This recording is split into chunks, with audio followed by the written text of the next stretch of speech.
بسم الله الرحمن الرحيم. الحمد لله الذي أنزل على عبده الكتاب ولم يجعل له عوجا ثم أصلي وأسلم على من جاءنا بالهدى ودين الحق ليظهره على الدين كله وكفى بالله شهيدا. أما بعد، السلام عليكم ورحمة الله وبركاته. وعليكم السلام ورحمة الله. Abami n'abakyala abalungi abatula ku lutimbe gaggadde Labbaika Islam Media, mbanirizaako mu session yaffe eno yakubiri ku bikwatagana n'ebyobusika omwaka guno 2024. Butya buteekeddwa okukwata emmaali y'obusika kiyite almirath au alfaraidhu. Episode yaffe eyinza okuba nga ya 16 wetaba ya 17. Kitegeeza nti tutambulidde ddala mu musomo guno era enteekateeka Allah subhanahu wa ta'ala gyakukoledde ggwe naffe ng'ayisiza ku lutimbe gaggadde kakasiza ddala nti ebadde ennungi ate nga ngazi. Tetukyalina kyakwekwasa mu nsonga z'ebyobusika. Gweddayo buzi ku episode zaffe ezayita ogenda ng'ogoberera okuva kasooka okutuusiza ddala butuuse olunaku luno olwaleero olwo nno otegeera obukulu bw'okutambuliza ensonga mu mateeka. Ensonga zino tuzitambuzadde mukadde wange sheekhe waffe Wasajja Quraish, era nja kumusaba biidhnillahi ta'ala abatwalire ku salaamu. أعوذ بالله من الشيطان الرجيم. بسم الله الرحمن الرحيم. الحمد لله والصلاة والسلام على رسول الله صلى الله عليه وآله وسلم. وبعد، إخوة في الله، السلام عليكم ورحمة الله وبركاته. tubanirize nate omulundi omulala mu programu yaffe eno ekwatagana ku byobusika. Nsaba ekitiibwa Allah jalla waala atugase nayo ffe nammwe abatulaba. Sheikh barakallahu fikum. Mukadde wange twongera kukwebaza olw'obudde bw'owaayo ate n'okutemaatema ensonga zino zojja temera kubikwatagana ku byobusika kisobole tukumira mu nsalosalo za Allah. Kigambo kikanga kitiisa. Allah kyeyagamba nti tilka hududullah, ezo zensalosalo za Allah. Kigambo kiba kizito era tuteekeddwa okubeera nga nze n'abatulaba ku lutimbe gaggadde tweraliikirira nnyo ku butya bwe tunasinkana Allah waffe nga tutereezezza ensonga z'ebyobusika. Mukadde wange mu session eyayita gye twatandika nayo omwaka guno twatunuulira ebibuzaabuza mu kusika. Tulinayo embeera ze twatunuulira olubuto, ne tutunuulira abaddu abafiiridde awamu, ne tutunuulira omwana w'obwenzi waladu zina. Ebyo byonna ne tubitematema bulungi era yagala ensonga ezo ddayo buzzi mu episodes zaffe ojja kubanga ebyo bifuna bulungi nnyo era okenkuke mu mbeera ezikwatagana ku basika ababuzaabuza. Olwaliro Sheikh njagadde tugende ku nsonga era nga naye ejjira mu ayati ezikwatagana ku byobusika. Allah subhanahu wa ta'ala yaleetanga nnyo ekigambo ekigamba nti min ba'di alwasiyatu awdain yusa biha awdain. Awo nyini wenjagala tugende Sheikh insha Allah ta'ala. Wano Allah bwe yali ayogera ku wasiya yali atugamba ki? أعوذ بالله من الشيطان الرجيم. بسم الله الرحمن الرحيم. الحمد لله رب العالمين والصلاة والسلام على رسول الله صلى الله عليه وآله وسلم. وبعد، أولا أكسوك رد الوجتي والله تبارك وتعالى آية mwetulaliikirako okuba nti nno agaba emmaali emmaali y'abafu oluvannyuma lwa nannyini okubanga avuddewo yateekamu sharutu zaali bbiri ng'emmaali eno tennaba kugabibwa. Sharutu esookera ddala akakwakuliza akasooka yateekamu nti min ba'di wasiyatin yusa biha au dayn. Oluvannyuma lw'okuba nti nno tuggyemu ebiraamo omulafu bye yalaamye oba amabanja. Kimanyikiddwa omwana Adamu engeri gy'ayagalamu ssente, era Allah yatutonda ng'omuntu okuba nga ayagala ssente kya mu bubumbwa bwe. N'atugamba nti watuhibbuna almaala hubban jamma. Ssente z'okuwagala muzaagala olwagala nga lwaki lwa waggulu, jamma lwa waggulu. Ekitegeeza okwagala kw'omuntu eri ssente tekiriiko kibuuzo, naye okwagala ebiseera ebisinga kuleetera omwana Adamu okubanga yeerabira okubaako byakola ebinaamugasa oluvannyuma okuvaawo kwe. N'awangaala okutuusa okufa lwe kumufaaja nga tasobodde kubanga akozesa ssente z'ebituufu by'ozikozesa. Kitasaanye kubanga twerabira nti omwana Adamu mu maali ye talinaamu okuggyako bino wammanga. Temugasa abadan, terina kyemugasa okuggyako mu bino wammanga. Ma akala fa afuna, kyalidde n'asaanyaawo koyingiziza mu lubuto ke kaba kako, eyo esente yegasizza. Au labisa fa abla, oba olugoye lw'oyambadde n'okutula naye akookusatu ke kasinga okwewuunyisa. Au tasaddaqa fa abqa, oba kasaddaase ne kasigalawo. ekitegeeza emaali y'omuntu emugasa mu ngeri mmeka? Satu. Mu ngeri 3: okugiryako, okugyambalako, oba okuba nti ayinawo kyawaddeyo okubalyawo kimugase yawma alqiyama. Kati bino bibiri atulaze nti byo bisaanawo, bigasa ye ng'omuki tabirinaamu mpiira. Kati waliwo ku paati eyokusatu au tasaddaka fa abqa, beerabirawo bebeerabirawo ne babeera nga emaali yaabwe terina kyebagasizza bo nga bo. Ku duniya ebagasizza balidde, naye fil akhira tebakoze eki? Allah jalla waala engeri gyeyagalamu omwana Adamu, fatadaraka hatha al amr, ensonga eyo n'abanga yagirengera n'ayagala agitereeze. Naawe omuddo chance nti newankubadde biganye, naye omuntu buli balengera nti alabikaana agenda, ayina engeri gyayagala okuddamu eri Mungu we, kale raama. Ng'ekiramo ky'olambye oluvannyuma lw'okubanga ovuddewo ojja kusigala ofuna empeera zennyini nga ze walifunye ng'okyali mulamu. Idhan gwe mugaso gwa wasiya, okuba nti omuntu ayongerereza ku ebyo byabadde akola nga mulamu, kubanga oyinza okuba nga toli mukodo mu bukodo, naye nga mu butuufu olaba essente zo zirina bye zikyakugasa gwe ng'omuki otematemamu nga bwogabako oyinza obutasurvivinga bulungi. Kyokka ng'okakasa nti bwe mba nvuddewo sirina ngwe ndyagala azeyagaliremu ng'ate nze be naalyagadde zinnyambe nga ni mu ntaana.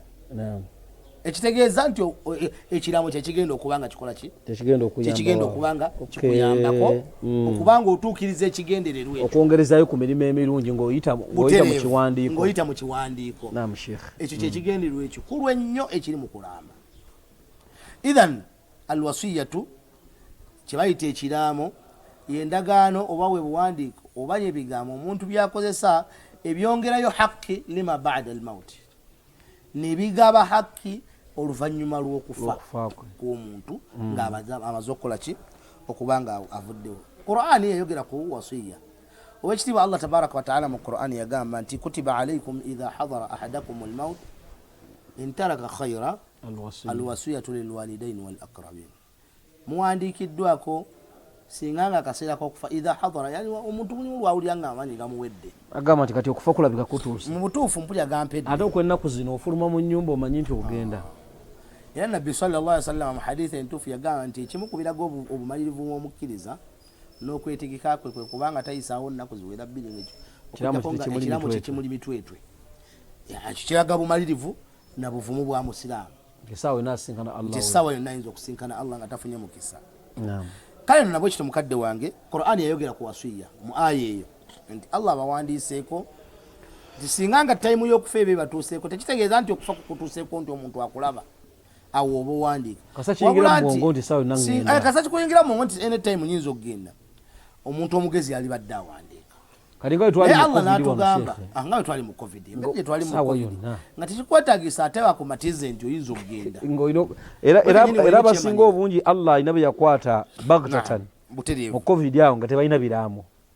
Ng'omukisa guno gwoyogeddeko okwokwongerayo okwo emirimu gyabwe emirungi hakka ezo zongerayo okwo ne gubayita mu ngalo.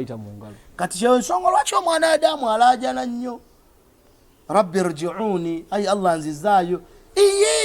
Esente wali ozaagala twakitegera, naye ate n'ozaagala n'oluvannyuma lw'okufa kubanga ozaagala tukyogedde nti omuntu owulya mulinga sente zo zikola ki? Nina obukadde bwange 5 njagala bunnyambeko simanyi ebbanga lyengenda kuwangaala, naye kyekikugaana okulamba nti singa mba nvuddewo mukwatemu obukadde 10 mu bwaba nki abanaku, kubanga mu butuufu tebukyakugasa. Ate bwe bunaagenda mikono gy'abana era tebugenda bufunamu mpeera kuba bwabwe abagenda obusikira. Oba ntegereka omusika tomufuna ku mpeera yagamba nti akusikiddeko. Ate ozifuna za senti ate wentambulira mu sunna ya Nabbi eri gye yagamba nti okulekera abantu bo emaali nga nnyingi kisinga okukola ki? Okulekera abantu emaali nga nnyingi kirungi okukisinga okubaleka nga basabiriza, naye osobola okubala nga tebagenda kusabiriza. Allah akusaasidde abaana bo baseetinze bali mu mbeera nnungi, tekukyaliko gwegamba nti agenda kukola ki? Ekitegeeza obwetaavu bwabwe eri emaali eno si bungi okusinga ate abanaku abaki abasiraamu, nti okubalekerawo ekingi ennyo tekirina kyekigenda bongerako nnyo. Allah nakutanti jamu kimu kyakusatu nagamba jamu kimu kyakomeka era oba weekoledde omulimu ne sheikh oba weekoledde omulimu nga muki singa oleka ekimu ekyokusatu ng'okitadde mu sabilillah Allah oba weekoledde omulimu mungi gy'obolaze nga munene nnyo idhan yensonga lwaki Allah atugambye nti intaraka khaira nuuna kitegeeza kasente intaraka khairan yani almaali babanga alina akasente konna kalese alwasiyatu abeere nga awandiika ekiwandiiko lilwalidaini eri abaki bakadde be kati ekitegeeza abakadde be bo baavaamu olw'ensonga bakola ki eno paati eyo nebeera nga yasiimulwamu tebakyalimu lwaki balina omugabo ashabul furud omugabo gwabwe ogumanyikiddwa tekyetaaga owandiise towandiise bo bakola ki bafuna idhan baani abasigadde wal aqrabin kati waliwo ab'eŋŋanda zo naye ng'ate bambi tebajja kusobola kubanga bakola ki bafuna ku maaliyo ne mu ashabul furud tebalimu mu ashabul furud tebalimu asabati waliwo abasimbidde wakati wa tabasobola kufuna kyokka nga mu butuufu balina obwetaavu embeera si nnungi abantu abo tukozesa wasuiya obeere ng'olaama babeere nga babaako ke bafuna singa obatukozeki kigambo kinene kubanga singa onoba toliiwo nga tewawandiika era buli omu ajja kutunuulirwa obutunuulirwa asa omwana waali kati gwe kojja ogenda kusika gwe taata omuto ogenda kusika waaki oba gwe mwana wa taata omuto ogenda kusika kyokka nga aboolyawo abantu abo beetaaga okusinga n'abaana wallahi sadakta sheikh yensonga lwaki Allah era ate munayi bwe kitera okubeera sheikh bwekiri era otunulira abantu b'omu ŋŋanda zaffe abo saidi ya ssenga bagazi saidi obukojja nga wallahi beetaagamu okusindikamu ku maali zaffe singa Allah aba atugyewo nga tulina ku kasente kikulu idhan eyo nno gye tuyita alwasiya etegeeza sheikhe awo gwegiri nga tetunavaawo nti bwe mba nkola ekiraamo kino nga njagala okulamira emaali yange abakadde Allah abaggyemu kati bano ba al akrabin bendabye nti muziri stages zetwalaba layers esookerwako okusika tebaliimu bo ekitegeeza nti engeri gye bali nti tebalina chansi yonna yakusika nina okunoonya abantu abatalina mukisa gwa kusika nga mu ashabul furud tebaliiyo mu baasabat tebaliimu etegeeza abo abali mu ezo stages sibalaamira abali mu ezo ate lwaki omulamira oba ogenda mulamira omuwa emaali ya mirundi ebiri anti nyinza nze okulowooza mu ndowooza yange ennafu nti abaana weebali naye baganda bange yadde bajjira mubaddako muleve eddako nti abaana bange ngenda kufa abaana bange nga weebali so bano baganda bange bayinza okulemesebwa okukola ki okusika nenteekamu baganda bange mu kiraamu kituugirako ekyo kikirizibwa ekyo nti gundi mulambidde afune akantu beekati kikirizibwa kubanga amazima nti abamuziiza bakola ki weebali amma singa bamala ne bavaawo n'abeera nga azze okufuna omugabo gw'ekiraamo kiba tekikyakola ki kubanga agenda kufuna omunene afunye omunene ate lwaki tumulambira nalaamye mu kiraamu kyange nti muganda wange Abdallah bamumperangayo obukadde bubiri nga mmanyi nti abaana weebali tugenza okufa Allah atugeredde accident nkutuse lwaleero abaana bange basatu be nazaala bo ne bakutuka olw'enkya kitegeeza nti muganda wange kati aseseetuse agenda kufuna so kati kino ekiraamo sharia mwabasiza amateeka mu ngalo mu nkola wano musalawo ne tumukyusiza ne tukola islah amaze okufuna omugabo gwe anti mulimu abalina emputtu agamba ndi musooke mumpe obukadde obubiri omusajja we bwe yampanga tannafa then tuleke tulabe ebyomugabo bino byemugamba nedda seeka gwe oyogedde aya Allah yatumanya wayuhibbuna almaala hubban jamma olwagala twagala riziki lusobola n'otuzikiriza Saad ibn Abi Waqqas radiyallahu tabaraka wa ta'ala anhu nagamba nabbi sallallahu alaihi wasallam yajja nabbi sallallahu alaihi wasallam omulambulanga mulwadde obulwadde obwo bwe yali abutunyumizaga bwannuma ne mpulira nga ŋŋenda nabbi najja okunnambulako kuba Saadi yasiramukira Makka musajja w'e Makka musajja muna Makka kakuwe bali mu asharul bashirin bali abasookera Saadi ibn Abi Waqqas asiramuka obulwadde bumuluma mu bulamu bwe nga alina akaanako akabuwala kamu nabbi bajja omulambulako amuga ya Rasulullah sirina mwana agenda sirina muntu agenda kunsikira okujja kukawala kange kokola ki kulabaako afa atasaddaku binisfu maali nsobola okukwata ekitundu kya sente yange nenkiwaayo qala la nabbi namugaa nedda yasooka mugaa sente ze zonna nabbi namugaa nedda oluvannyuma namugaa nti ya Rasulullah mpeeyo yasooka mugaa bibiri byakusatu oluvannyuma namugaa ekitundu bibiri byakusatu kitegeeza kinti emali yange njawuzemu emiteeko esatu ebibiri mbiweeyo sabilillah omutego gusigadde nguwo omwana yabagwa abaafuna nabbi namugana edda namugamba mpeeyo amakati namugana edda oluvannyuma namugana nti mpeeyo athuluthu kimu kyakusatu namugana nti athuluthu si wabi naye namulana namugana nti wathuluthu kathir nekimu kyokusatu kigazi kinene ekimu kyokusatu kyowaddeyo nakyo kiki kinene owaddeyo kinene ekitegeeza namala namuwa ensonga namugamba nti okuleka abantu intadhar warathataka agniya okuleka abagenda okukusikira nga bagagga khairun kyekisinga obulungi min antadharuhum okusinga okubaleka ala nga baavu yatakafafuna nnas bali mukusabiriza baki bantu taata yakola nnyo eddiini yasaddaaka nnyo yazimba emizikiti emaali yonna we yatuuka okufa yonna n'agigaba obusiraamu tebukikkiriza era ekyewunyisa okumanya tebukikkiriza bukkiriza abasika okisazaamu emaali yonna yagigaba singa baagigabidde mu kiraamu yonna n'agigaba emaali yange yonna ngiwaddeyo eri omuzikiti gwegundi kati sheekhe twesiŋŋaana mu mbeera ng'omuddu mulamu n'asaddaaka nga Abubakar Siddiq radiyallahu anhu nabbi yamubuuza weyabugana n'agamba nti ya rasulallah byonna mbimazeeyo wakandeseeyo Allah nambaka we ensaddaaka eyo eri etya omutaganibwa ebbanga lyamala ng'akyali mulamu tayinaawo kubanga obulwadde tubwawulamu emiteeko ssebo waliwo kyetuyita almaradu alaadi wa maradu almauti babwawula bawulama olw'ekibuuzo ekyo mpulira muli njagala kukwata ekizimbe kyange nkiweeyo kyekyokka kyenyina mubulamu nga omusajja omu basahaba bwe yakola yakwata ennimiro eyo yonna n'agikola ki n'agiwaayo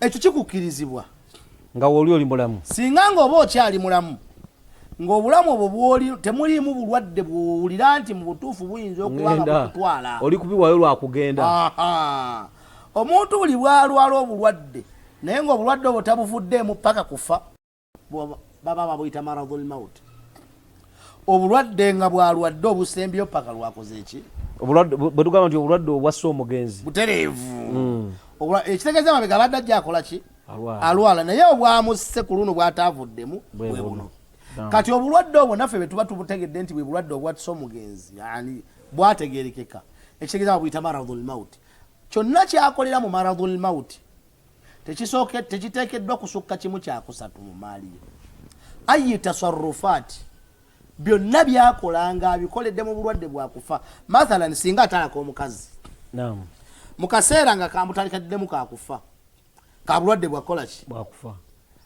abasajja bamu balina olugezigezi aga omukazi ono antawaniza ebbanga nfa mugobi mu maali nfa mmaze omukola mpulya buntwala kwande talaka kwongedde endala terina idageno gitulire ewammwe egene ewammwe ogyokola ki talaka ezo ekola awunga nedda bulwadde ki yamweredde talaka mu bulwadde ki nti obulwadde bwenyini bwe yavuddeko n'afa bwe yamutunga lalalala tebijja ono mukyala wa mu nnyumba wa mu nnyumba tukomyawo mukomye ne tugamba nti ajati liyaye eryagala mugoba ku maali ntegerekese idhan maradhul maut eno tugitunuulira nnyo singa alaamiramu ekisukka mu kimu kyakusatu tekikola okujjako kimu kyakusatu basi idhan ekyo kyetuyise ebyo byebimu ku bigambo bya nabbi sallallahu alaihi wasallama ng'atulaga ebikwatagana n'ekiraamu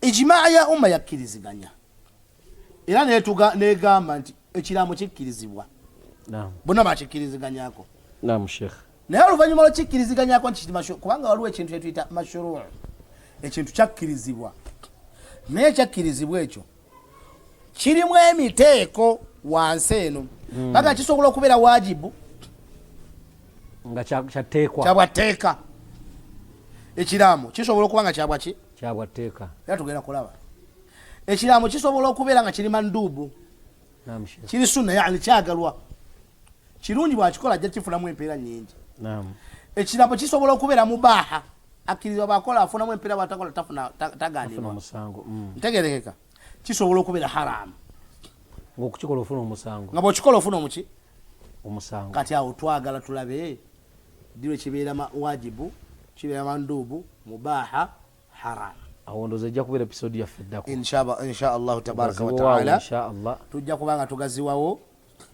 tulabe abasiraamu balabe abaffe be balama bye bituufu kikulu etegeeza sheekhe tujja kuyambako n'abantu oluusi oyinza okulama n'olama ekiramu nga kiri haramu tokkirizibwa kukola ki kulama tulina okuyingirawo tulabewo oyinza okulama oyinza okugaana okulama kumbe ngaokulama kuli wajibu kuki kugwe oteekeddwa okulama ogeza nga abalina amabanja tateekeddwa kubaawo nga talina kalaamu ke era omusiraamu omugezi nabbi sallallahu alaihi wasallam yagamba ateekeddwa okuba n'akapapula ke gunne babanja nga ke kaliko amaki amabanja era namira baganda bange abandaba nange nga neetaddemu buli omu addeyo nayina nga sisitemu eddala kuba oluusi egenda efotooka nawandiika nga nampoza ennusu 2 nga gundi akoze eki kuba nsobola ozeerabira naye kyokuba nti nzeerabidde naye n'atanjukiriza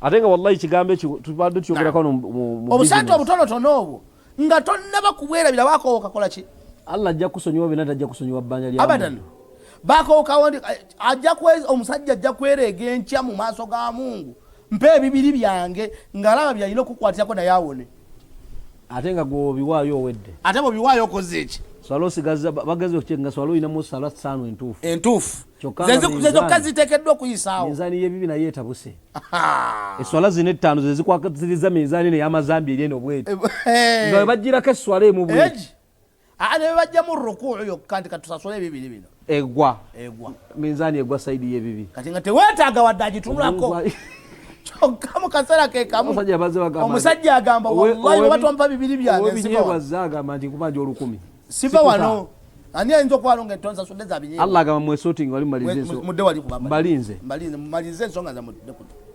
Allah ate nga tewaliwo kyakugaba kirala okugjako emirimu saba Allah atuwa okusonyiwa bannaffe era nabbi sallallahu alaihi wasallam wano nkubiriza baganda bange ngenda kufulumako katono ku topiki yaga nti sabakal mufarridun bannange beesiimye bakulembera abaleeta ennyadhikaari lwaki ayinawo ebyokusasula ayina wajja okujjanga wakolaki obanja mmeka kwatagenda bamweta subihi 17 bamweye 17 awo bamweye okusalira nabbi emirundi 3 ayina wajja okukolaki tebannakwata kugikaba ejjaji birimu giri sabaka omuntu atendereza aleeta nnyo adhikaari jukiramu byanguwa subhanallah alhamdulillah subhanallah wa bihamdi subhanallahu alazim nebagaoga subhanallah kimala naye gwe subhanallah omanyi beyenkana ku minzaane eyinza kusasula mabanja ameka subhanallah yalina biki subhanallah nvudde mu mutwe Allah gwe yawa obugagga nga bungi omuddu neyegomba n'agamba nti nkulabye ng'otwala n'amugamba nti nojolaba nabbi Sulaiman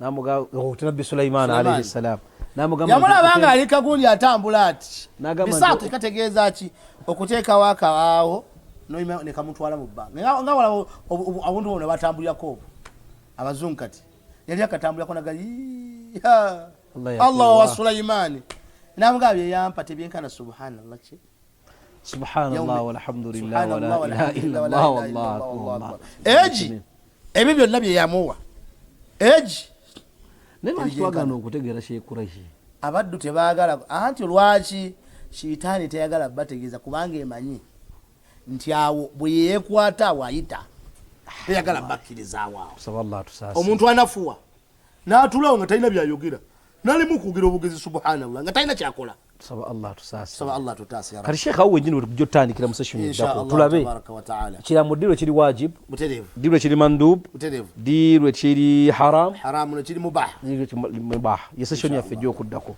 kigambo kimu sibula abatulaba saba wekitiibwa Allah jalla waala atuwa okumanya n'okutegeera tukolera ku ddiini ye n'okujagala oba byonna bikulu era tuteekemu abo abagenda okuyingira ejjana nga tababaze siina gwenja kutumira okujjako abo bokka abalaba labbaika Islam Media saba Allah banywerezeeko era abawo okubanga mwagala eddiini yammwe n'okugikolerako aqulu qawli hadha wa astaghfirullah li wa lakum wasalaamu alaykum wa rahmatullahi wa barakatuh wa alaykum assalam wa rahmatullahi wa barakatuh oyo abadde sheekhe waffe ataggwa buwoomi ku irimu y'ebyobusika tubadde mu kiraamu tutandise kiraamu era nkusaba weekumire ku lutimbe gaggadde oyige bingi ebikwatagana n'ekiramu muli emwine ennaama enfu ezigenda bakubya emiggo mu maaso ga Allah subhanahu wa ta'ala. Wenywereze ku lutimbe gaggadde tubeere nga tukutemera omusiraamu butya bw'oteekeddwa okulaama, baani b'oteekeddwa okulaamira, baani b'otalaamira, ddi lw'oteekeddwa okukola ekiraamo, ddi lw'oteekeddwa kikola. Ebyo byonna bifuna wano ku lutimbe gaggadde Labbaika Islam Media.